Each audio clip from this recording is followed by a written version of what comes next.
আমি নীলাদের বাসা থেকে বের হয়ে রিক্সা খুঁজতে লাগলাম।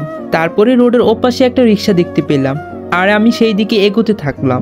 রাস্তার যখন মাঝে আমি তখনই একটা প্রাইভেট কার এসে আমাকে ধাক্কা দিল আর আমি কতটুকু দূরে ছিটকে পড়লাম। রাস্তার ঘর্ষণের কয়েক জায়গায় কেটে গেল আর মাথাও বাড়ি খেলাম। এমনিতেও রাত, তবুও রাস্তার বাতিগুলো আমার চোখে ঝাপসা লাগছে।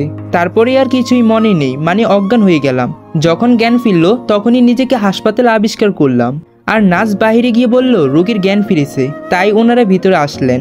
আর আমি ওনাদের দেখে অবাক, কেননা তিনি ছিলেন রায়হান চৌধুরী। আমি ওনাকে দেখে উঠে বসতে লাগলাম, কিন্তু তিনি উঠে বসতে না করলেন। বলেই রাখি, শরীরের কয়েক জায়গায় কেটে যাওয়ায় আমার গায়ে জামা ছিল না, যার কারণে খালি গায়ে ছিলাম। এখন কেমন লাগছে বাবা তোমার? জি আঙ্কেল, অনেকটাই ভালো। কিন্তু আপনি আমাকে আনলেন কিভাবে? আমি অফিস থেকে ফিরছিলাম আর ড্রাইভার গাড়ি চালাচ্ছিল। তার কিছুটা ঝিমানি এসেছিল মনে হয়, তবেই আমি খেয়াল করিনি। যখন গাড়ির সাথে কিছু ধাক্কা খেলো তখনই আমি চমকে যাই আর ড্রাইভারকে গাড়ি থামাতে বলি। যখনই দেখি তুমি কিছুটা দূরে পড়ে আছো তখনই ড্রাইভার আর আমরা দুজনই তোমাকে গাড়িতে আনি। তোমার শরীর থেকে তখনও রক্ত বের হচ্ছিল, তাই তাড়াতাড়ি করে কাছের একটা হসপিটাল শিফট করি। তোমার কালকে রাত থেকে জ্ঞান ছিল না, এইমাত্রই তোমার জ্ঞান ফিরল। এই নাও তোমার ফোন। যখন অ্যাক্সিডেন্ট হয়েছিল তোমার সাথে এটা পড়েছিল, মনে হয় না? ঠিক আছে, আমি তোমার জন্য একটা ফোন কিনে আনছি। না, ফোন লাগবে না, কোনো কথা না। আমি কিছু সময়ের মধ্যে চলে আসব। আর তোমার আন্টি সকালের খাবার নিয়ে আসবে। এখানের খাবার বেশি ভালো না, তুমি শুয়ে রেস্ট নেও। আমি মাথা নাড়িয়ে হ্যাঁ জানালাম। কিরে, আবিরের তো কোনো খোঁজ পেলাম না। না মা, কালকে থেকেই ফোন বন্ধ রয়েছে, তাই কিছু বলতে পারছি না। আবার আমি কি আবিরকে বাসায় গিয়ে ফোন দিতে বলছিলাম? ও হয়তোবা ভুলে গিয়েছে, কিন্তু আমি তো কতবারই ফোন দিলাম, কিন্তু ফোন বন্ধ কেন? না, অফিসে যাই, ওখানে গেলে হয়তোবা জানতে পারবো সবকিছু। আজকে আবিরের আসতে এত দেরি হচ্ছে কেন? না, ফোন দিয়ে নেই। তখন জয় আবিরকে ফোন দিল, সে ফোনটা বন্ধ পেল। কি ব্যাপার, ওর ফোন তো বন্ধ থাকে না, তাহলে আজকে বন্ধ কেন? না, ওর বাসায় গিয়ে দেখতে হবে, ওর আবার কিছু হলো না তো। এই বলে জয় তার গাড়িটা নিয়ে রওনা হলো আবিরদের বাসার উদ্দেশ্যে। সে আবিরের বাসায় যেতেই থাকুক আর আমরা অন্য দিক থেকে ঘুরে আসি। বাবা, এখনো আবিরের খোঁজ পেলে না? না রে মা, অনেকটাই খুঁজলাম কিন্তু পেলাম না তো। তুই চিন্তা করিস না মা, ভাগ্যে থাকলে এমনিতে আসবে। শোন, তোকে একটা কথা বলি, যা তোকে বলিনি কিন্তু তোর জানা উচিত। বাবা বলো। তোর সাথে আমার বন্ধুর ছেলের একদম ছোটবেলা থেকেই বিয়ের কথা হয়েছিল, কিন্তু যখন তোর বয়স 2 বছর আর আমার বন্ধুর ছেলের বয়স 4 বছর, তখন আমরা আমাদের একটা বন্ধুর পার্টিতে যাই। আর পার্টিটা ছিল একটা মার্কেটের পাশে কমিউনিটি সেন্টারে। যে পার্টি দিয়েছিল তার একমাত্র মেয়ের 1 বছর জন্মদিন উপলক্ষে ছিল। তো সবই ঠিকঠাক ছিল, কিন্তু যখনই পার্টিতে কেক কাটা হয় তখনই তুই তোর মায়ের কোলেই ছিলি। কিন্তু আমার ওই বন্ধুর ছেলে ওর মায়ের কোল থেকে নেমে পড়ে, কিন্তু ওর মায়ের এইদিকে খেয়াল ছিল না। সে হাঁটতে হাঁটতে ওখান থেকে বের হয়ে যায়, সিকিউরিটিরাও খেয়াল করেনি। কিন্তু তারপরে অনেক খোঁজা হয় কিন্তু পায় না। আর যখনই আবির আমাদের এখানে আসে, আমি তোর সাথে তাকে বিবাহ দিয়ে আমি মুক্তি নিতে চেয়েছিলাম, কিন্তু ভাগ্যের নির্মম পরিহাসে ওটাও হলো না। সে চলে গেল আমরা যদি ভুল বুঝি, এই জন্য কতটা ত্যাগ করলো আবির। এই দিকটা শেষ, অন্যদিকে যাওয়া যাক। লিমা ওর পুকুর বাড়িতে গিয়েছিল গত রাতে। আজকে পুরনো সেই জায়গাগুলোতে ঘুরতে বের হয়েছে। প্রায় 2 বছর ধরে ওইখানে আসে না। পুরোনো জায়গাটা প্রায় আগের মতোই আছে, শুধু কিছু কিছু জায়গার পার্থক্য। লিমা হাঁটছিল, তখনই কেউ একজন ডাকলো তাকে। আরে, এটা লিমা না? কেমন আছেন? অনেকদিনই পরে আপনার সাথে দেখা। আমি ভালো আছি, চলো আমাদের বাসায়। আগে তো অনেক আসতে, আজকে আসো। লিমা যেতে চাচ্ছিল না, তাকে এক প্রকার জোর করেই নিয়ে গেল। আপনাদের ওই মেয়েটির সম্পর্কে বিবরণ দিই। সে আর কেউই না, আমার ভাবি। তিনি কোনো একটা কাজেই বের হয়েছিল, তখনই লিমার সাথে দেখা হয় আর লিমাকে নিয়ে যায় আমাদের বাড়িতে। ওরা বাড়িতে যেতে থাকুক। আর জয় এতক্ষণে আবিরদের বাড়িতেই চলে এসেছে। আন্টি, আবির কোথায়? আমি জানি না তো, কালকেই বাড়িতে আসেনি, কোনো ফোনও করেনি। নাইম কালকে থেকে ফোন দিচ্ছে কিন্তু ফোন বন্ধ। আমি মনে করেছিলাম তোমাদের সাথেই আছে হয়তো, কিন্তু ও তো তোমার সাথে নেই। এখন কোথায় খুঁজবো তাকে? আচ্ছা, আমি দেখতেছি, আপনাদের খুঁজতে হবে না, আমি ওকে খুঁজে বের করব। এটা বলেই জয় ওদের বাড়ি থেকে বের হয়ে যায়। আর মনে মনে, না এখন খুঁজলে ঠিক হবে না, হয়তো কোথাও গেছে। না এখন খুঁজলে ঠিক হবে না, হয়তো কোথাও গেছে। ফোনটাও মনে হয় হারিয়ে গেছে। আমাকে অপেক্ষা করতে হবে ওর ফোনের আশা। এখন অফিসে যাই, এটাই ভালো হবে। আবার নীলা অফিসে এসে দেখে জয় আর আবির একজনও নেই। তখন নীলা ভাবলো হয়তো জয়ের সাথেই কোথাও গেছে। ওর ধারণা ভুল, কেননা কিছুক্ষণ পরে জয় আসলো একা। আবির কোথায়? তখন জয় নীলাকে সব বলল। আর কাজে মন দাও, আমি ওকে খুঁজেই বের করব। তখন নীলা তার ডেস্কে চলে গেল আর ভাবলো আমি যদি কালকেই ওকে বাড়িতে নিয়ে না যেতাম তাহলে এমনটা হতো না। সব দোষ আমার। এতক্ষণে লিমা আর ভাবি বাসায় পৌঁছে গেছে। কেমন আছো তুমি মা? ভালো আন্টি, আপনি কেমন আছেন? ভালোই। তোমার বাবা মা কেমন আছেন? ভালো। আচ্ছা আন্টি, আবির কই? ও নাকি ঢাকায় একটা কলেজে চান্স পেয়েছে, তাই নাকি ওখানে চলে গেছে। আরও একটা কাজও পেয়েছে।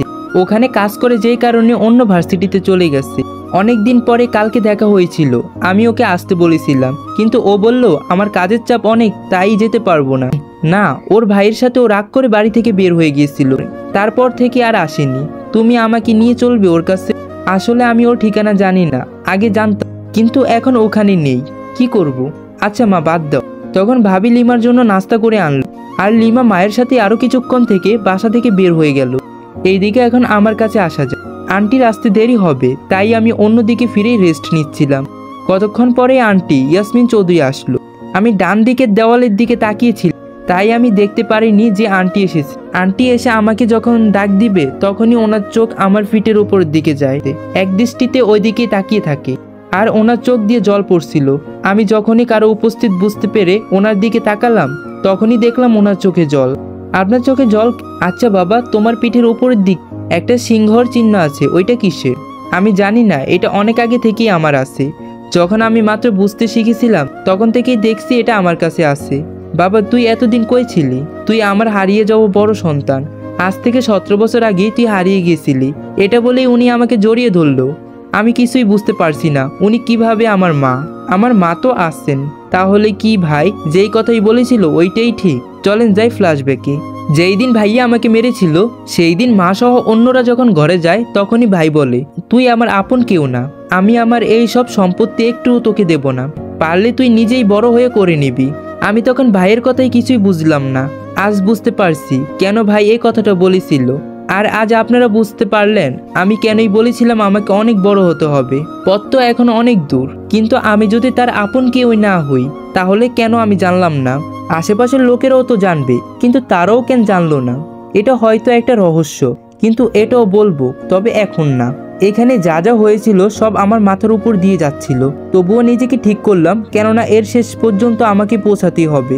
তখনই দেখলাম রায়হান চৌধুরী বাবা রুমে প্রবেশ করলেন, আর তিনি দেখলেন মা আমাকে জড়িয়ে ধরে আছেন। আপনাদের বলেই রাখি, আমি আমার পালিত মাকে আম্মু বলবো আর ওনাদের বাবা মা বলবো, তাহলেই আপনাদের আর সমস্যা হবে না। বাবা ভিতরে এসে দেখলেন মা আমাকে ধরে কান্না করছে। তখনই, তুমি ওকে ধরে কান্না করছো কেন? দেখো, এটা আমাদের হারিয়ে যাওয়া ছেলে আব্দুল্লাহ, যার নামেই তুমি আমাদের কোম্পানি করেছো। আপনারা অবশ্যই জানেন এই কোম্পানি সম্পর্কে, যেটা আমার ফ্রেন্ডরা কাজ করতে চায়। এই কিভাবে আমার ছেলে, ওর পিঠে দেখো তোমারই মতো জন্মের দাগ রয়েছে। বাবা আমাকে এসে জড়িয়ে ধরলেন। আমি জানতাম তুই একদিন আমাদের কাছে ফিরে আসবি, আল্লাহর নিষ্ঠুর না, আর আমি তোকেই ফিরে পেয়েছি। বাবা আমার জন্য আনা ফোনটা আমাকে দিলেন। আমার আগের ফোনটা একবারে অচল হয়ে গেছে, তবে সিমটা দেখলাম ঠিক আছে, তাই সিমটা নতুন ফোনেই ভরে নিলাম। আর একের পর এক মেসেজ আসতে শুরু করলো, আর জয় আর নাইমের ফোনও মেসেজ আসলো। আবির তখন সবাইকে ফোন দিয়ে বলল আমি হসপিটালে। তখন জয়, নীলা আন্টি, নাইম আসলো, আর এসে যখন জানতে পারলাম আমি এই দেশের টপ বিজনেসম্যানের ছেলে, তখন তারা অবাক হলো আর খুশিও হলো। বাবা বলল তোমাকে কালকেই বাসায় নিয়ে যাব। আচ্ছা বাবা, সমস্যা নেই, তবে আমি এখনই তোমার কাজ ধরতে পারবো না, আরো 2-3 মাস পরেই তোমার কাজ ধরবো। এরই মাঝে নাইমের পরীক্ষা শেষ হবে, আর নাইম জয়দের কোম্পানিতে আমার পদেই কাজ করতে পারবে। ও ভালো বুদ্ধিমান। আচ্ছা, আজকে আমাকে বাসায় আনা হলো, এটা বাসা না, একটা বড়ই রাজপ্রাসাদ। আমি যাওয়ার পর রায়হান চৌধুরীর মেয়ে আমার ছোট বোন আমার কাছে এসে, ও কে মা? ও তোমার বড় ভাই হয়, তুমি ভাই বলেই ডাকবে। আচ্ছা ঠিক আছে। আমি অসুস্থ থাকায় কোলে নিতে পারলাম না। এইদিকে অনন্যার বাবা আমান সাহেবের কাছেই ফোন আসলো, আর ওপাশ থেকে বলল আমি আমার হারিয়ে যাওয়া ছেলেকেই খুঁজে পেয়েছি। তার কথা শুনে আমান সাহেব অনেকটাই আশ্চর্য হয়েছেন। তিনি ভাবছেন অনন্যা কি তার ছেলেকে মেনে নেবে? আমি তো তাকে কথা দিয়েছিলাম বিয়ে দেব, আমার কথা কি রাখতে পারবো? তো গাইজ, নেক্সট পার্টে আরও বেশি ইন্টারেস্ট হতে যাচ্ছে। তোমরা যারাই এখন আমার চ্যানেলটি সাবস্ক্রাইব করো নাই, এখনই সাবস্ক্রাইব করে দাও, আর পরবর্তী পর্বের জন্যই আমার ইউটিউব চ্যানেলে চোখ রাখো। তো সবাই ভালো থাকবেন, আল্লাহ হাফেজ।